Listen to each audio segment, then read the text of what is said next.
Hello, greetings to you and welcome to my channel. Today I'm so excited because we have a very special guest in my channel, and it's none other than my husband, Prophet Shaiju Mathew. Let's welcome him onto my channel. Hello, welcome. Thank you. I'm super delighted that I get to be on your channel. I've heard a lot about it. Everywhere I go, I have somebody coming up to me, even recently, telling me about what a blessing your program has been. So thank you for letting me be part of it. It is my honor to have my husband in my channel. I've been asking him for a long time, when are you going to come to my program? So finally he has come. So I'm super excited. But the spotlight is still on you because we need to hear what happened. We need to hear the story. Well, it's a team. We did it together. It's not just me. So you want to give them the good news? Yeah, well, for those who didn't know, we just had our fourth baby. So let's welcome Agate Emmanuel Mathew. She was born on the 2nd of June 2024, and it was indeed a supernatural experience. And today I want to talk about it and really share my experience with you. For those of you who've been following us, you know the story of our second child, Moses, who was born at home. That was not planned. So it was 9 years ago. Yes. So honestly, these parts of the story it's good for us to even talk to refresh our memory. What I remember, I'll tell my part. Yeah. Did you wake up? You woke me up by saying that you saw a number. No, I woke up with the light of God. I saw a light from heaven. You saw a light on on my stomach. Yes. But didn't you say you saw a number 345 something? That was for Catherine. Catherine, I saw time 4 p.m. Yeah. And then I was admitted at 4 p.m. At 4 p.m. you were admitted, okay. And you woke me up with it. Yes, for Moses I saw a light from heaven, just on my stomach. And I woke you up. And I remember going out to the living room. Yes. And suddenly, to my shock, there were angels packed in the living room. Yeah, you saw six angels, I think. Basically, what I still remember is like they were standing side to side. Yeah. And all around. Yes. And it was a sight that gave me goosebumps. Yeah. And then what happened? As soon as I told you about the light, we felt like we need to get ready. Even though I was getting contractions, it was not intense. So I wasn't sure what was happening. So we started getting ready, and I was just taking my own time. We had our little Catherine. I remember you took a shower. Yes, I took a shower, and I was just setting my hospital bag, and you were getting Catherine ready, and we were just chilling. Like, I was taking it super, easy. And then suddenly... So at that time, your contractions had started? Yes, my contractions was going on. And suddenly, you were in the living room getting Catherine ready. I was in my bedroom, and I felt like I should just go on my knees. And I'm like, what is happening, God? Like, I was just trying to talk to myself, like, because something was happening, the contractions. I wasn't sure what was happening. So immediate reaction was to go on my knees. As soon as I went on my knees, the water just broke. And then you came running. I think you shouted, baby is coming. Baby is coming, yes. And then you called 911. And again, this is not something I was not pushing. My body just naturally just started doing. But your water broke first? Water broke. After the water broke, Then the head came. The head came. And I remember telling the 911 that, are you guys coming? Like, how long is the ambulance? And I think the ambulance was taking like 25 minutes or something. Yes. And I remember saying, but the head, I can see the head. Yes. And very interestingly, that second, my hand started feeling a tingling. Yes. And I remember, oh my God, talking about it, I feel the power of God. Oh, Sharvum Pranya. I believe that this is going to be a very anointed program, that as you're watching, some of you are going to receive this grace. Yes.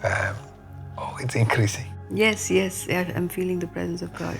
And then I touched his head, and there was a next push. Yes. Yeah, and the interesting part was I had told you, pack 2 towels, and the bag was right next to us.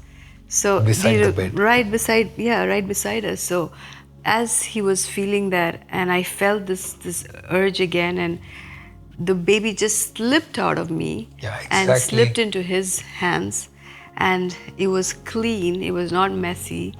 And as I had told him to pack, like just like before the incident happened, I told him to pack, the towel was right there, so he was able to grab a towel and wrap the baby, and he was able to do everything else. Like he had purchased a new shoe, remember? Yeah, it was a Zara It was a Zara shoe. So you were able, I think the lady was guiding you on the phone. Said, can you remove the lace? Yes. And she was guiding me on where to tie Where the to umbilical tie, cord. yes. And I think by the time Yeah. we tied the lace, the The ambulance ambulance came. Yeah. came. Oh my God. So I remember all the details because, like yesterday, because it was so real, right? Like in the hospital, it's different experience because the doctors are there, they're telling you what to do. But this one, there were no doctors. Jesus was our doctor. So what happened with our third child, Ruthie? So with our third child, yeah, as much as it was overwhelming, we made sure for the third child that we would go to the hospital because Yeah, I think we both were like that. yeah, we were not wanting this experience. But even the third child was like, it was almost close. If you remember, the doctors didn't come on time in the hospital because they were all taking their own sweet time. And I think they were used to long pregnancies. I guess, yeah. Where even when we told them the contractions have started, there was no urgency to come. Exactly. They're like, let us know. Yeah. And even that, I remember me having to go tell the nurse saying that the baby is coming. Exactly. And I remember nurse slowly walking in and then panics and then starts paging for the doctor. Yes. I don't remember anything else with it. Well, the only thing for me, what happened with Ruth was the previous day of before I gave birth, I remember I was just praying, and I had seen a vision of water being flushed out. So I was like, that's a very interesting vision, right? So because of my experience with Moses, the doctors were panicking and they didn't want me to have that experience again. So they were telling me they will induce me. Why did they not want it? Because they were thinking that I'm going to have another home delivery. Okay. So they wanted to induce me this time. Okay. So I told God, that's not going to happen. I've had like supernatural delivery. There's no way they're going to induce me. They gave me some date around 16th or 18th. I can't remember the exact date. And then around 3 times, they gave me 3 different dates. And then the last call was 25th. And they said, June 25th, we're going to induce you. And I felt in my spirit, that's the day she's going to be born. So I was at church on the 24th and I was praying. And I remember seeing a vision of water being gushed out, flushing out. And for Ruth, 24th night, we came home pretty late after church. And 24th night, I was sleeping and I felt like I need to change the atmosphere. So I put worship and I slept with that same atmosphere like we did with Moses. And I remember, and this experience I've not had with Catherine or Moses. The water broke, but it was like trickling down till we reached the hospital. And obviously this time we told each other and we told God, we want to make it to the hospital. Yeah, we were like commanding and declaring. So I didn't want to take a shower, I didn't want to do anything. We packed our bags and we left. And that's what happened with Ruthie. And it was fast too. And obviously they did not induce, they didn't have to induce because, the baby was coming out. So as I told God, no inducing, that happened. So it was not just you having a desire and a prayer and telling God. Right. There was a back and forth, there was instruction given to you. You were following the way the Spirit was leading you. So the fact that you were fine-tuned to hearing God and creating an environment, all facilitated in us having such an experience. Because I've noticed that many cases, before the enemy can steal something, the enemy hijacks the environment. Well, if you remember, Ruthie also, like, I don't know, do you call it a breech? Breech, yeah. She was a breech baby. She didn't turn. Yeah, well, what was the story behind that?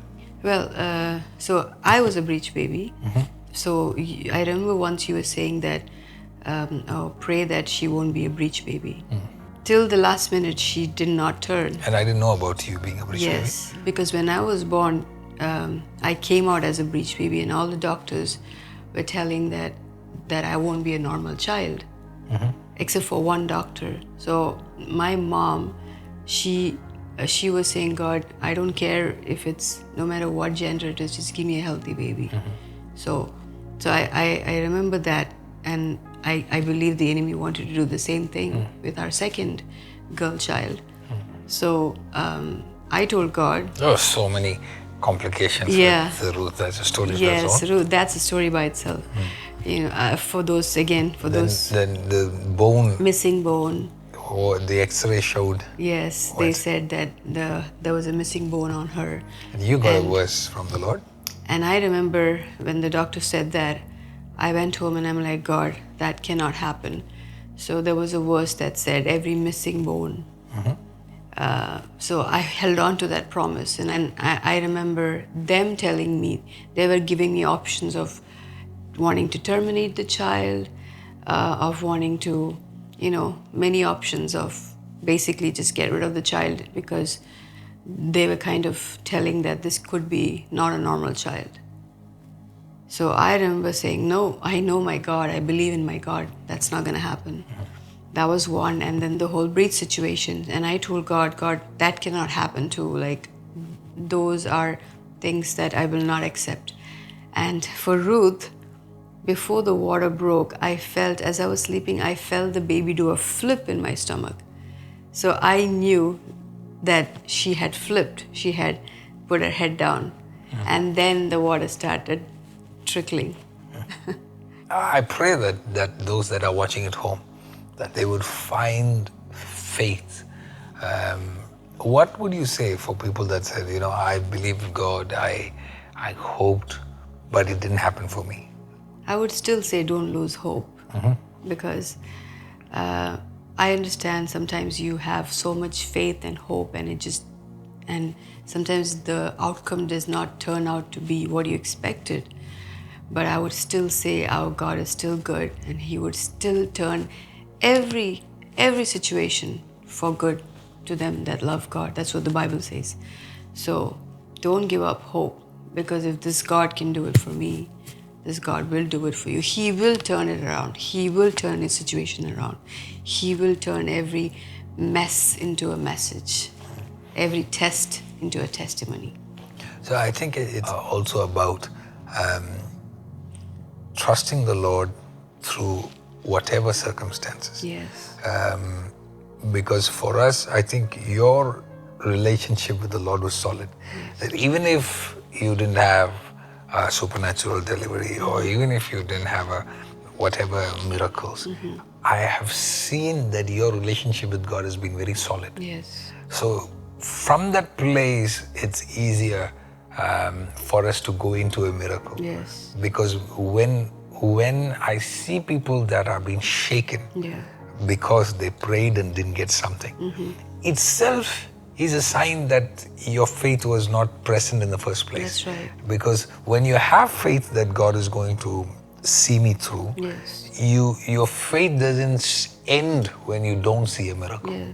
For example, when you see Shadrach, Meshach, Abednego, their faith was so rooted. They said, we for sure know that He's going to deliver us from the fire. Right. But even if He doesn't, we will still not bow down to the idol. Yeah. That's a complete faith. Yes.